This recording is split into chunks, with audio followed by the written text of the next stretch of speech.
KKMS Live with Jeff and Lee. Weekdays from 3 to 6 p.m. It's Lee Michaels. And Jeff Shell. One of the things that Lee and I talk about, we are insurgents in the culture wars that are going on. And to discuss a controversial new movie, there's a movie coming out. It's causing a lot of controversy. It's called The Nativity Story. And here to discuss the movie and what it may have wrong with it is Rick Dack, who's founder of AD Communications and a member of CAM, Christian Apologetics Yes, thank you very much. Thanks for inviting me. Nice meeting you, Rick. We've talked on the phone a number of times and exchanged emails and when things I like wasn't that. in the best of voice, absolutely. Yeah, it was. Well, we appreciate what you do. We appreciate you keeping us sharp and everything. So let's talk about this new film that's coming out, The Nativity Story. Can you tell us a little bit about that? Give us a little overview of what it's about. Yeah, basically, I believe what's going to happen is they're going to be doing the basic generic nativity story, the angel visiting Mary. No, he can do it Monday. Mary and Joseph going to Bethlehem, hopefully Bethlehem. Some documentaries say they stayed in Nazareth. Kind of strange stuff. After the birth, Herod will come, get after the children, of course, kill some children in Bethlehem and the surrounding areas, according to what the Bible says. And then they will, of course, flee to Egypt. The Holy Family will flee to Egypt. And my biggest concern is that they're going to be taking fragments of the gospel story and then throwing in alternative stories, unbiblical stories, kind of similar to like what the Da Vinci Code did with like the Nag Hammadi text. And that's really what I'm concerned of. Who's producing this movie? Actually, it's New Line Cinema. And a guy by the name of Mike Rich, who did The Rookie, if you remember the Disney film The Rookie, he actually is writing the script, and as far as I can tell, he is a believer.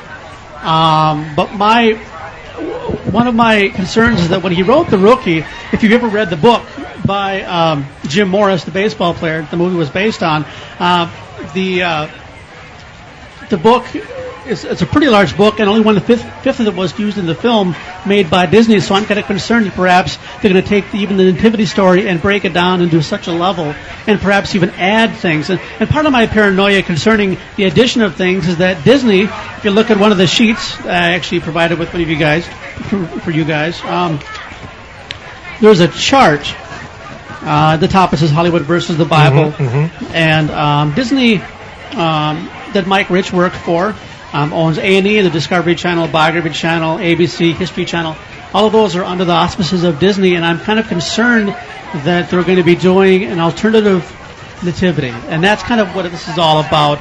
They come up with ideas that Jesus was actually not the Son of God, but was born of a Roman by the name of Pantera. Things like that, strange, bizarre stories similar to what they did with the Da Vinci Code. That's and if you want more information on this, I'm sure you have a lot of this at your website. Absolutely. You can go to adcommunications.org or camcenter.org. It is a fascinating stuff. Rick, thank you for coming in and joining us today. So you're talking about the way they portray Mary is different in this film than what is biblical. There was one website early on that said they were going to be going into the early life of Mary. Which means, where does the Bible start off with? Mary's greeted by the angel, said you're going to have a son. I think what this film is going to do is it's going to go into perhaps more pseudepigraphal or apocryphal texts. Some of the Gnostic Gospels, maybe that kind of thing, or are you talking about the Apocrypha? Similar to that. You're talking about the Apocrypha specifically, okay. There was a 400 or 500 year period of time where these writings were coming out. Right. Some before Christ, some after Christ, and my concern is they're going to be going into, like I said, extra biblical, non-biblical texts, adding names to different stories that aren't biblical and then throwing them into films. And that's actually what Disney has done with A&E and the Discovery Channel and Biography Channel. And well, we talked about that many times on our show where we see, a show, History of the Bible, and they walk through it and they spend 45 minutes and you're thinking, this seems pretty good. And then the last 20 minutes is all debunking everything they just said. And so you've got to be kind of an idiot to believe that. Right. And we've seen that time after time. Every now and then you think they're on the right track, but oftentimes they take a little skew at the end. Right, exactly. And most of their biblical experts they're biblical experts, I think, but they aren't Christians. Right, they're more minimalists, they're more liberal academic modernists. Every once in a while you'll get someone like a James Hoffmeyer who is a conservative, but he has different views concerning the Exodus and things like that. I would probably say it's 85% to 15% modernist liberal in a lot of these documentaries. Yeah, I would love to see them, come back and talk to, a John MacArthur, an R.C. Sproul, or any number of great or a Dr. Ailing or a Dr. Billington, Oz Guinness. I mean, there's so many out there that they could talk to. So is this supposed to be a big film? Is it a high budget film, or what is it? But is it a big budget in terms of promotion and all those kinds of things? As far as I know, yeah. I mean, it's still pretty early on. I haven't even heard of this. Right, exactly. I mean, I went on the website a number of months ago. There was hardly anything whatsoever. Now it's slowly but surely coming up, but I haven't heard anything on Hank Hanegraaff about it or anything. And I'm just trying to get the basics myself. But when you read things like, they're going to be going into the early life of Mary. Well, where are they going to get that information from? Right. And that's my biggest concern. And if Disney is involved through Mike Rich, even though New Line Cinema is distributing the film, that is another concern of mine. And when is this expected to be released? First week in December. Okay, so it's around Christmas time. Correct. It should be apropos for this kind of content, for this topic. So in this, what are the differences between Jesus, Mary, and Herod of the Bible compared to what's on the TV Bible documentaries and other current Bible films, as an example? The King Herod story is rather interesting. They had made a comment in one of the documentaries that because Herod was a builder, because he had built things, he was a highly cultured man, he couldn't have killed all the people the Bible says he did concerning the infants. And I'm trying to figure out what's the parallel between someone who builds and someone who kills. Hitler killed millions of people, and he had Albert Speer as his architect. Millions were killed by Hitler, tens of millions by Stalin, and he had architects. And I mean, we can name a number of different world leaders that have done some rather horrendous things. So I'm just trying to figure out where the parallel is. Because he built things, he's not capable of killing. Are they trying to rehabilitate his reputation? Yes, somehow? I guess. Well, wasn't it Stalin that had his architect blinded after he drew the sign? They built the basilica there. There was one. Yeah, I can't remember what that was. Actually, that wasn't Stalin, but it was somebody Lenin, else. It was somebody like that in Russia. Yeah, it was blinded after they actually built. I think Stalin had them charming people. Absolutely, yeah. So things like that concerning Herod, concerning Mary. There was one documentary. I don't think specifically through Disney, but there was one documentary that said that when Mary's father heard that she had become pregnant with Jesus, he beat her up. Where is that? Yeah, right. I have no idea where that's coming from. And then when you deal with things like the birth of Christ, specifically with the Nativity, they say Jesus was not born in Bethlehem but in Nazareth. There was no census. Every little bit and piece they can possibly figure out. The massacre of the innocents is interesting because around the time period, 2 or 3 years before the massacre by Herod had his sons killed. So what some scholars, some modernists are saying is that that's basically just a combination of the two stories together. So there were no infants that were killed. It was just Herod's sons, and they melded those two stories together. So, this is on TV every day. This is not every month, every week. Mm-hmm. This is on every day, once in the afternoon and once in the morning. So it's KKMS Live with Jeff and Lee live at the Minnesota State Fair. We're broadcasting here until 5 o'clock tonight, the Saturday edition of KKMS Live. Rick Dack, our guest from AD Communications. I'm very much following what's happening in the culture, especially when it concerns to Christian programming. The new movie coming out this year called The Nativity Story, put out by New Line Films. Did you happen to see, speaking of all the Discovery Channel, and did you see the Exodus story? I did see bits and pieces of it. I presume, from what I've seen, I was actually working on this interview. But from what I understand, they had made comments that it was Amoza the first that was the Pharaoh. Okay, and where that comes from, I'd actually talked to one of my former professors at Northwestern College, who says it was not Amoza. Okay, it seemed like their whole point was saying it didn't happen in the exact year that the Bible said. They went farther back. Exactly. Well, I mean, you've got either side of this issue. You've got people who are way too early or way too late. Mm-hmm. Let's get in the middle. Okay, about 1446 is when the Exodus occurred. Dr. Ailing at Northwestern College has plenty of evidence, including Dr. Billington, plenty of evidence for the Exodus. This documentary, it was all over the place. They made way too many assumptions and not enough evidence. Yeah. Things like saying the plagues of Egypt were actually natural phenomenon. And that's where Amoza comes in, because there's a belief that one of the plagues was actually a volcano erupting Santorini. Mm-hmm. Okay, if Amoza reigned around 1570 and Santorini was around 1530, 1520, you can kind of meld those two reigns together. And I think that's one of the reasons why they chose that pharaoh, so they could try to segue into the plagues. So they could tie in to show scientific evidence for natural scientific evidence. Exactly. And my question is this: if the plagues are natural, then the Pharaoh must have lost a son every year, right? Who'd want to be that kid? Yeah. Well, I mean, it's not it's not as if God can't use natural phenomena to do things like that. And some of those things you could look at, couldn't you? As being natural. I mean, if you look at all of a sudden the water's being polluted, the frogs are going to say, "I'm getting out of here," right? Sure. So they climb up out of the water. They go all over the place, and then what is the other thing? Gnats and things like that form. There's all these different things that can happen. I think personally, it was probably an exagerated. I mean, it was natural phenomenon, but it was exaggerated natural phenomenon. If it was natural phenomenon, people wouldn't be affected if it happened that way every year.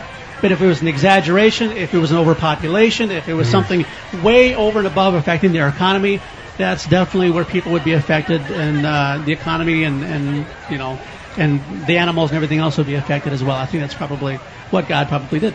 Well, you are really involved in understanding what is going on in popular culture and the culture in terms of from a Christian worldview. Sure. Have you seen documentaries that you agree with, things that you really like, things that are solid that are out there that people might want to follow? Oh, absolutely. What are some examples of some of those?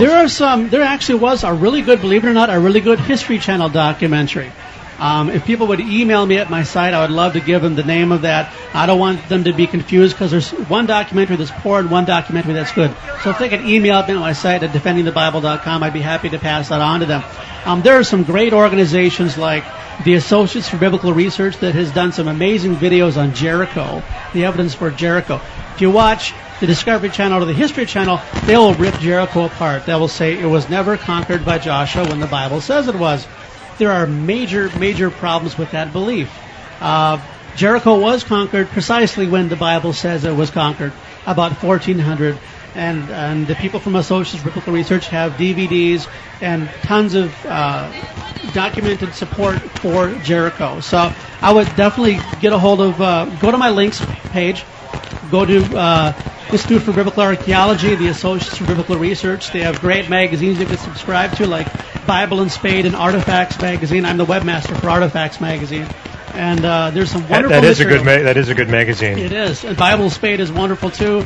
Bible and Spade has been around since the early 70s. Mm-hmm. And Biblical Archaeology Review is good, but you really have to weed through the modernist liberal as opposed to the conservative. And Herschel Shanks is a great guy, great editor.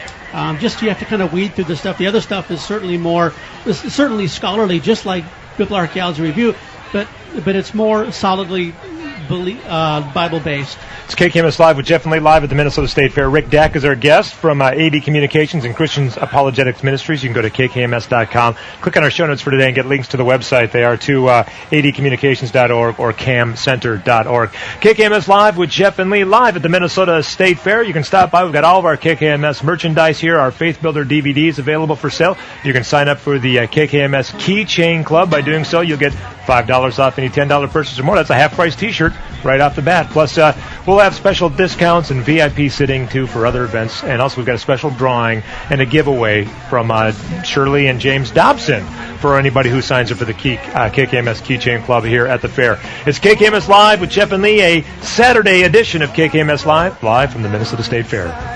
AM 980 KKMS. AM 980 KKMS, more spirited talk radio. It's KKMS Live with Jeff and Lee, live here at the Minnesota State Fair, the great Minnesota State Fair, the great get-together. And I tell you, we are getting together out here today. It is a gorgeous day. Tomorrow night, Amy Grant is playing on the grandstand stage. You can swing by our booth here. We've got all of our KKMS wear available for sale. You can sign up for the KKMS Keychain Club. It's been great. Going through everything. The weather is going to be like this from here on out to the end of the fair. So bring the sunblock. I'm guaranteeing you, come Monday, you will see a lot of people. I want to get one of those umbrella hats. I think a guy selling an umbrella hat. That'd be kind of cool. There are going to be plenty of sunburned people at work on Monday. I will guarantee you that after today and tomorrow with the type of weather we're going to have here at the State Fair. It's Leah Michaels. And Jeff Shell. We're talking right now with Rick Dack, who is the founder of AD Communications and member of the Christian Apologetics Ministries.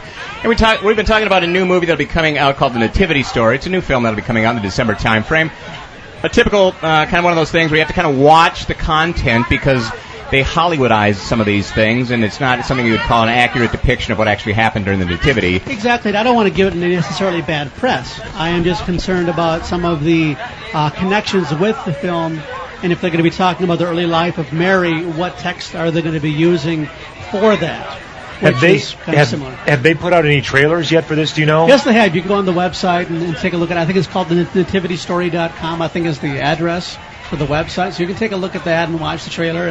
But like the film that was out called Noah's Ark, the miniseries, the trailer looks incredible, but once you get into the film, it's ridiculous.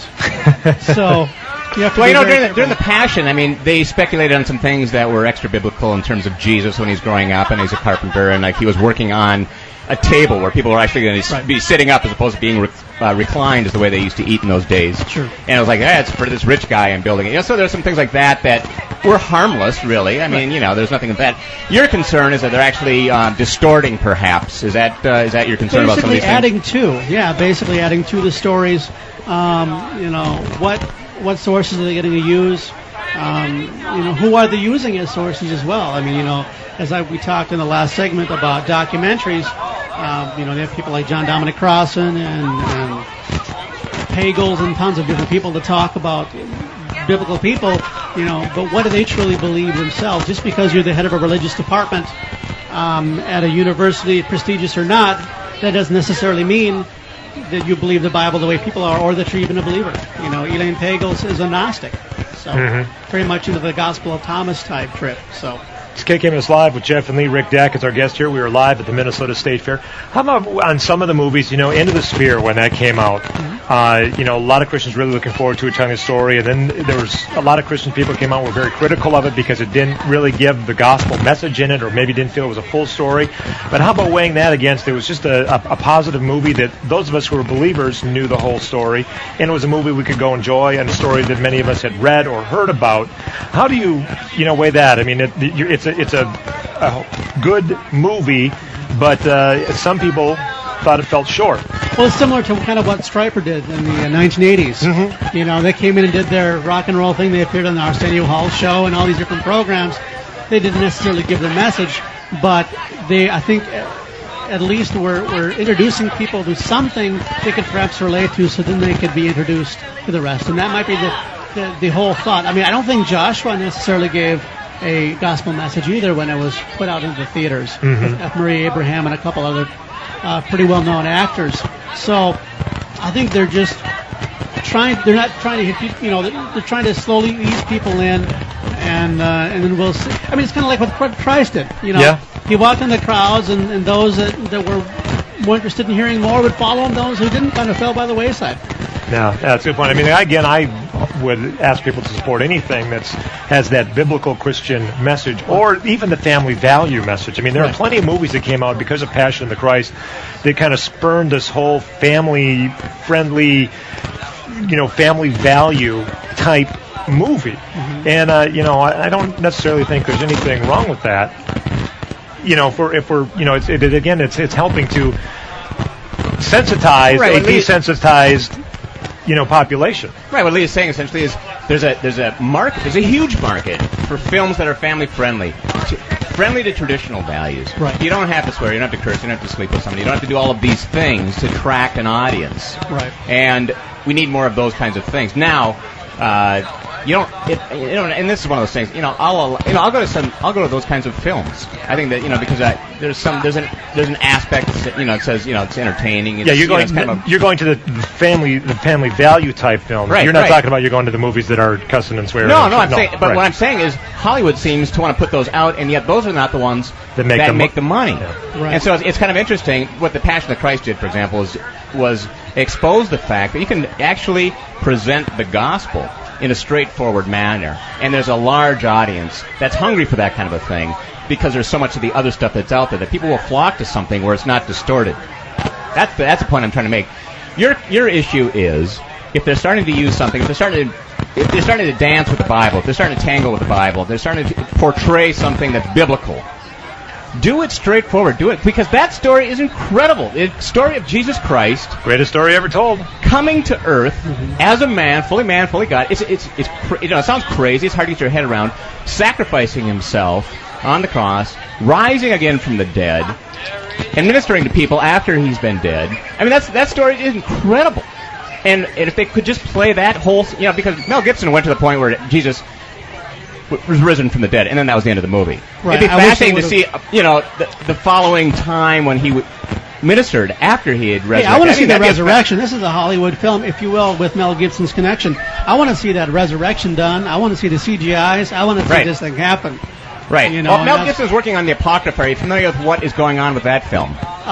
What is the name? Is it the Apocrypha? Is that what it's called? He's doing. I think he did. No, it's something else. It has to do with what is it? Do you remember, Lee? It has to do with the Maccabees, I think. Their the Apocalypto is the movie. Apocalypto. There we go. Have you heard about that? I've heard just briefly, not a lot concerning the Maccabees, but I understand what you're saying about family-friendly films. Probably 10 years ago, Robert Townsend, the comedian, did some great family-friendly films. Believe it or not, he did the 5 Heartbeats. At the end of the 5 Heartbeats, 2 of the guys in the 5 Heartbeats, which is a fake band, R&B band. Okay. 2 guys come to the Lord at the end of the film. In the movie Meteor Man, there's prayer in this movie called The Meteor Man. Meteor Man had prayer? I remember that. He was dressed up like a superhero, right? Exactly. Really? Exactly. I didn't know that. I just thought it was a stupid-looking movie. So I like this idea of them at least introducing the concept of prayer and moving people in a positive direction. I love that. But like you said, my concern is that they're taking the basic Bible story and then twisting it and adding to it and removing from it in place of things that aren't even biblical.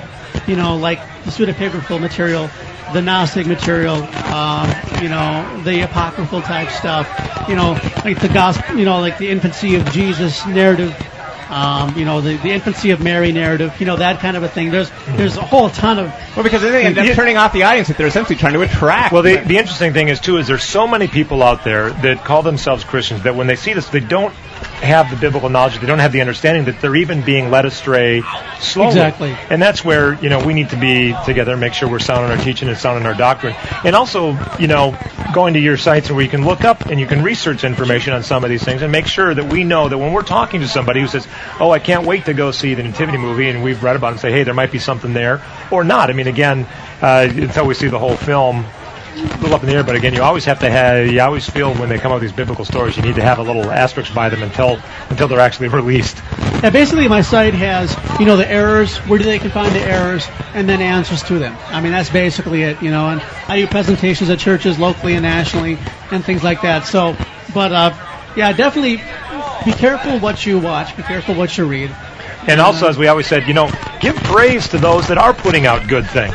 Make sure we're getting out there, and we've just talked about that. We talk about this quite a bit, that as Christians, we're out there, we want to boycott, we want to do this. But also, when there's good stuff, make sure we're supporting all the good stuff that is out there. Absolutely. Go to my link site at defendingthebible.com, and you'll see all the good stuff.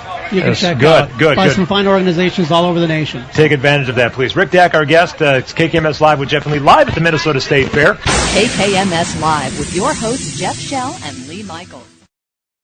Also, Michael Payne, a Christian freelance journalist, will be joining us. He's been in Iraq, boots on the ground, and will give us an update there. And now, Jeff, I don't know, did you happen to... you didn't watch... I don't have cable. That's right, you didn't get to see. And last night I was very busy, as a matter of fact, today. My mother-in-law's 80th birthday party. Yeah. Mm-hmm. But we have somebody who did see it, I bet. Yes. Yeah, we've got Rick Dack with us. He's the founder and director of AD Communications, and we've had him on the show before, and we appreciate you joining us here in the studio, Rick. Welcome. Thanks for having me on. I appreciate it very much. Yeah, so we saw this in the news a little while ago, that it was going to be coming out, that Cameron, the director of Titanic and other movies... And The Terminator. The Terminator, yeah. Decided to develop this documentary, I guess, about finding the tomb of Jesus. And he made it sound like it was going to be, this is an earth-shaking event. It's a big deal, one of the biggest discoveries. And Lee and I just kind of, yawned when we heard it. We didn't put a lot of credence into it. We knew that essentially it would be debunked. But let's have you help us with that. Well, this is old news. This is nothing new. This was discovered, this tomb in southern Jerusalem was found in the early 1980s at a place called Talpiot, Jerusalem. Mm-hmm. And basically, when the Caiaphas tomb was uncovered, the Caiaphas the high priest tomb, a construction crew had crashed through. This is basically what happened with this one as well. And they'd found 10 ossuaries, bone boxes, where they would put the bones in after the body is deteriorated. They found 10 bone boxes, and 6 of the bone boxes contained names. Supposedly the names of Mary Magdalene, Jesus, Joseph, perhaps another Mary, and also the son of Mary Magdalene and Jesus. His name is Judah. Okay. And that's basically what this documentary was about. It was about testing the remains in the tombs, trying to figure out where the original Talpiot tomb was, because they had constructed over that site. Interviewing many minimalist, liberal, scholars. I don't think there were any conservatives interviewed on this program whatsoever. Funny. Yeah, big surprise, right?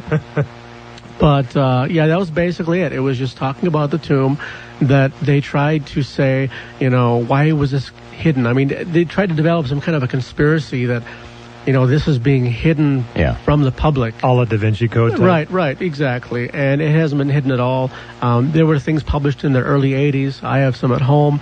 Through like Artifacts magazine. I'm sure they did some stuff through Biblical Archaeology Review and Bible and Spade magazine as well. So they tried to develop this conspiracy, and what they did is they went to a professor at Harvard. His name is Frank Moore Cross, who was a very good archaeologist, by the way. I don't know if he's necessarily a believer or not, but they showed him some pictures of the Ossuary, and he says, it's really hard to kind of see the name of Jesus or see the name of Mary on this thing.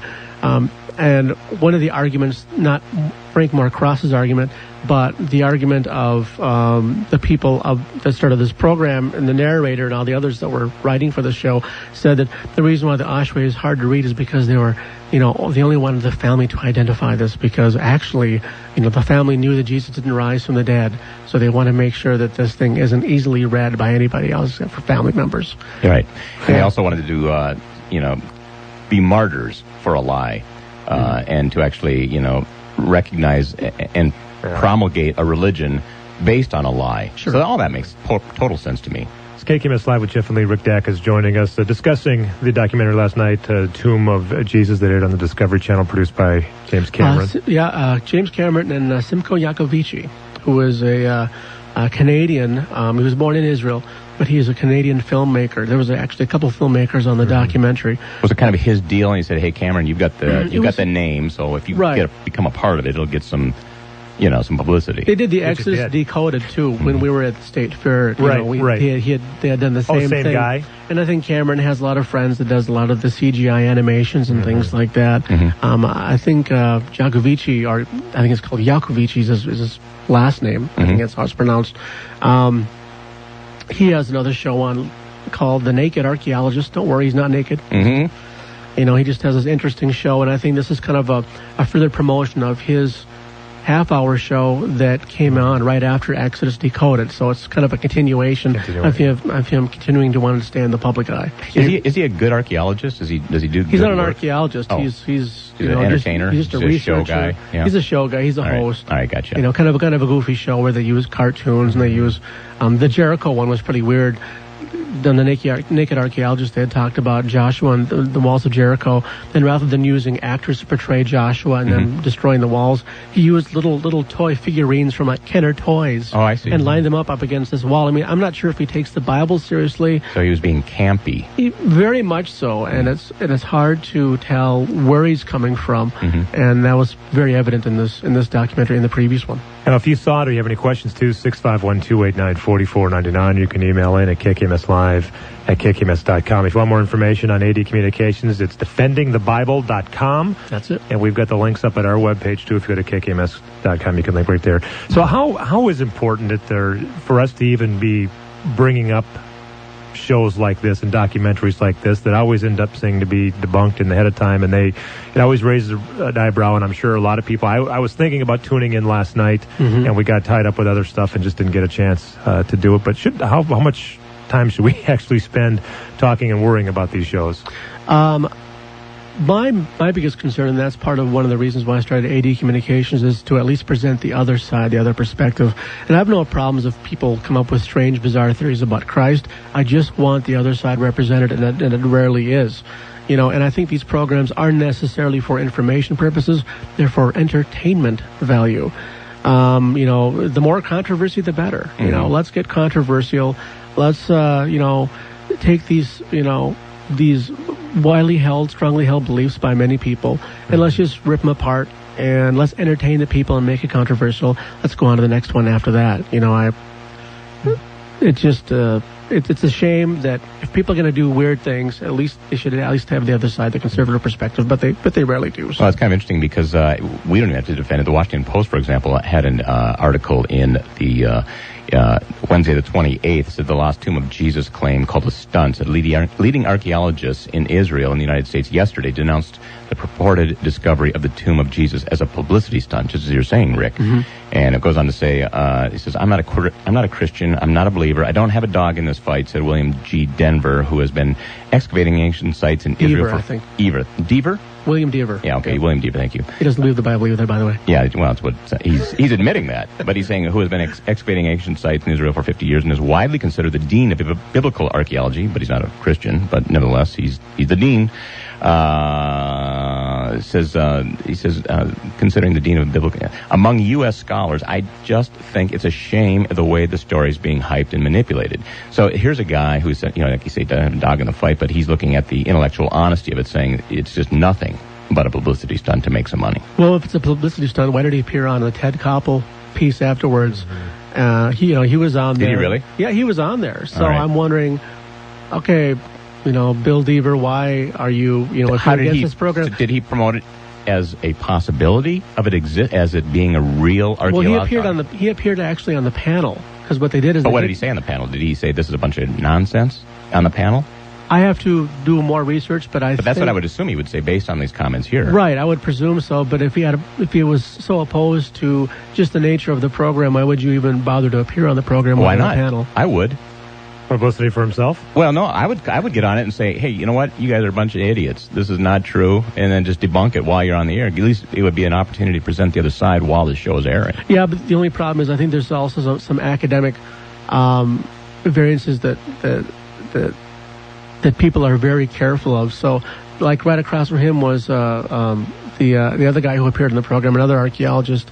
I don't think Shimon Gibson was on that one. I think it was James Tabor. That's what it was, University of Northern California. James Tabor was on there, and he was very much pro-documentary. He was in the documentary itself.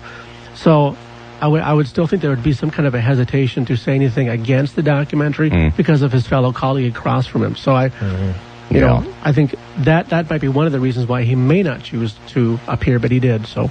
It's KKMS Live with Jeff and Lee. Rick Dack is our guest director of AD Communications. 651-289-4499 is the number. Take a quick break. Carl on hold. We'll get great programs from the Ministry Morning on through your midday to your afternoon and all night long. Thanks for joining us. It's Lee Michaels. And Jeff Shell. Talking with Rick Dack from AD Communications. Talking about archaeology, talking about some of these television shows as they had Lost Tomb of Jesus on the Discovery Channel last night. James Cameron, you've probably heard about that, that they said they found Jesus' bones. And it wasn't a recent discovery. They might have found Jesus' bones, but not the same one that we, Jesus of Nazareth, Jesus, right? Exactly. right. 651-289-4499 is the number. Carl, thank you for holding. Welcome to KKMS Live. Hey, I watched the show last night, and I wasn't surprised, but I was kind of disappointed. He misquotes the Bible in a number of places, but my question was, he was talking about, and in the question and answer period afterwards, the scholars didn't really jump on this at all. They kind of assumed it was, the way they were talking, it sounded like they assumed it was legit.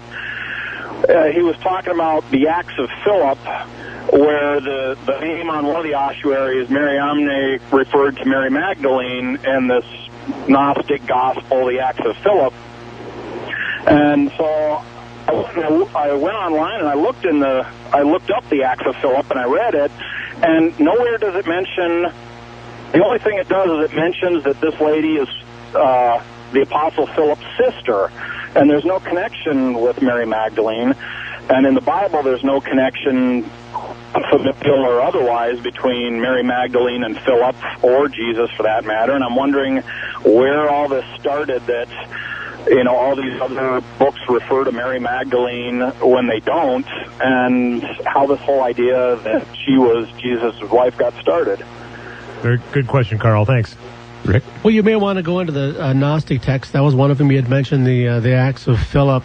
Gospel of Mary Magdalene probably talks about Philip. I have to look into that myself as well, but that's definitely one of the origins for Mary Magdalene. There's only, 3, maybe 4 references to Mary specifically in the Gospels that we have, but they're all Da Vinci Code, texts, Gnostic texts. So origins are pretty much within that framework, unless you want to, take the Bible for what it says, and I certainly do.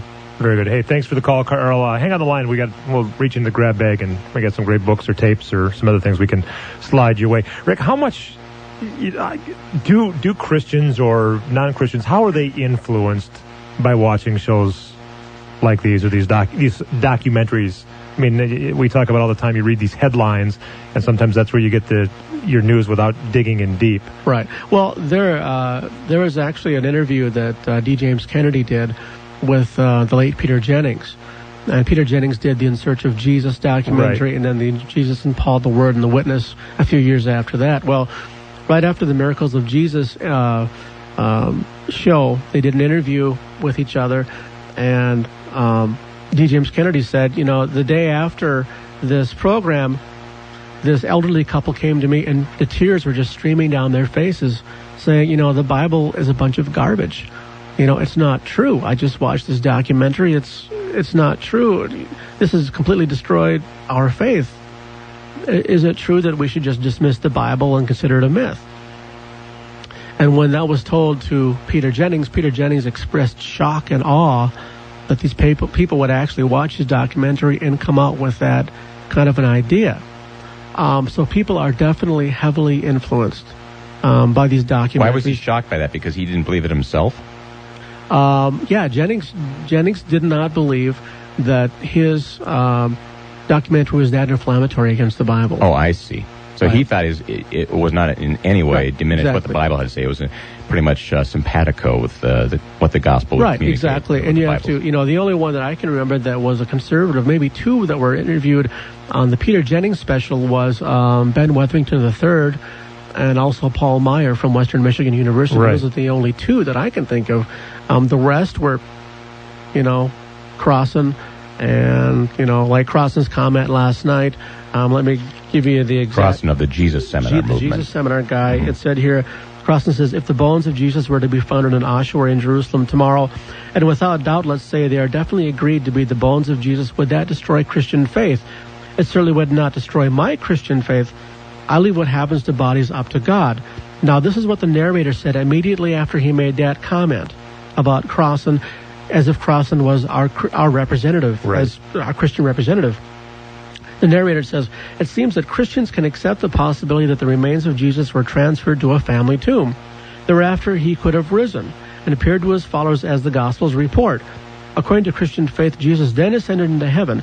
In theory, the ascension could have been spiritual, leaving his body behind.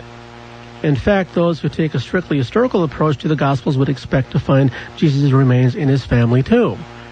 In other words, Crossan, who really doesn't care whether Jesus rose from the dead or not, is now our official representative on television. Sure. Hey, isn't that nice to know? He's associated with the Jesus Seminar. Who else? Who else are you going to have? in the name. That's right. Talking about the Jesus Seminar, who else should speak for us? That'd be the guy.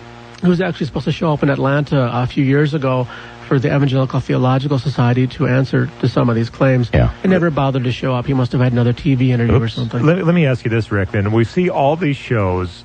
Is it a conscious effort, do you think, that these producers or these guys, when they go out and try to find guests for their shows, are specifically picking people on the left? Or is it because these people on the left sometimes, we get inundated daily with emails of people saying, hey, here's a guest for whatever, and most of them aren't people we'd have.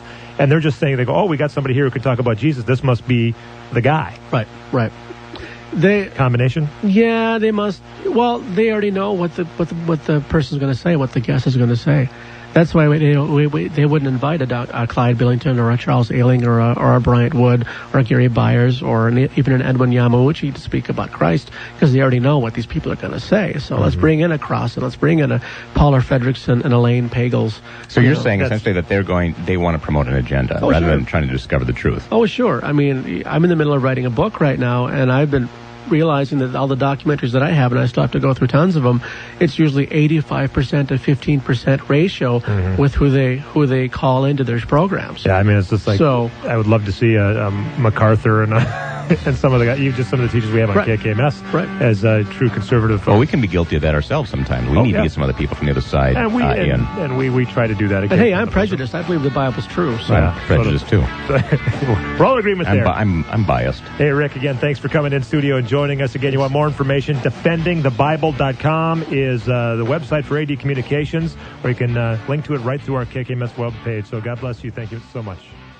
More KKMS Live.